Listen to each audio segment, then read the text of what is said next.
आज हम दोहा संख्या 9 की व्याख्या कर रहे हैं। बिहारी सतसई चल रही थी जिसमें हमने 8 दोहे पूरे कर लिए हैं। आज हम 9वें नंबर का दोहा पढ़ने जा रहे हैं। देखो इसमें बिहारी क्या कहते हैं। बहके सब जिए की कहत, ठोर कठोरू लखे ना, छिन और से ए छवि छाके नैन।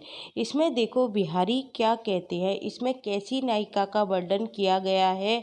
सबसे पहले आपसे जो क्वेश्चन पूछा जाएगा कि इस दोहे में किस तरह की नायिका का वर्णन है, तो इसमें कैसी नायिका है, पूर्वानुरागी नायिका का वर्णन किया गया है। कैसी नायिका का वर्णन किया गया, पूर्वानुरागी नायिका का वर्णन किया गया है। तो वो नायिका की जो सखी है वो नायिका से क्या कह रही है कि तुम्हारे जो ये नेत्र हैं ये बहक रहे हैं, यह समय और असमय को नहीं देख रहे हैं, तुम्हें इन नेत्रों पर क्या करना चाहिए, नियंत्रण करना चाहिए। तो नायिका उस सखी का उत्तर देते हुए क्या कहती है, देखो बहके सब जिए की कहत, ये जो मेरे नेत्र हैं ये क्या हो चुके हैं, बहक गए हैं, सब जिए की कहत, और मेरे सब हृदय की बातों को क्या कहते हैं, कह देते हैं। तो इसमें कैसी नायिका है, पूर्वानुरागी नायिका है, जिसका मन, जिसके की नेत्र हैं वो नायक के प्रति क्या हो गए हैं,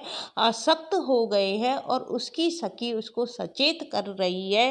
क्या सचेत कर रही है कि तुम अपने नेत्रों को इतना भी अधिक मत बहकाओ जिससे ये समय और असमय को नहीं देख पाए। तो नायिका उसका उत्तर देते हुए कहती है कि हे सखी, मेरे नेत्र बहक गए हैं, सब जिए की कहत, और मेरे सब हृदय की बात कह देते हैं, ठोर कठोर लकेना, यह उचित स्थान और अनुचित स्थान को भी नहीं देखते हैं।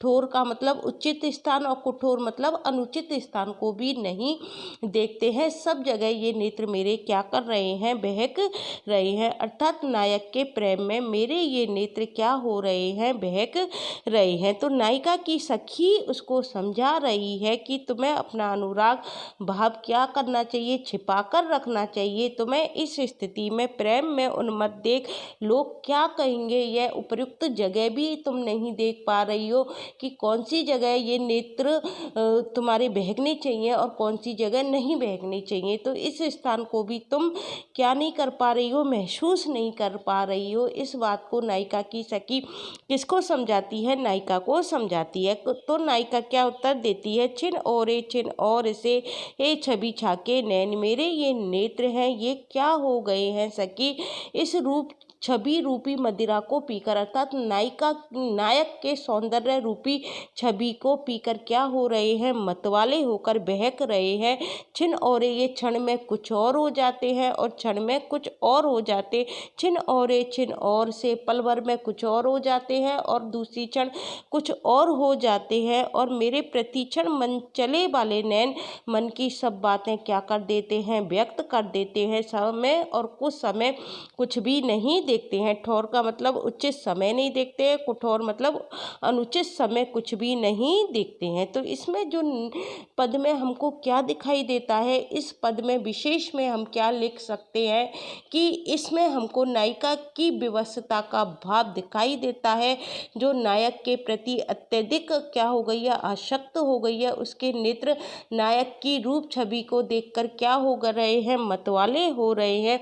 और इसमें कैसी नायिका है, इसमें पूर्वानुरागी नायिका का वर्णन किया गया है। पद में नायिका क्या है, प्रेम में मग्न है। और इसमें कौन सा अलंकार है, छेकानुप्रास अलंकार हमको दिखाई देता है। छवि छाके में क्या है, छेकानुप्रास है।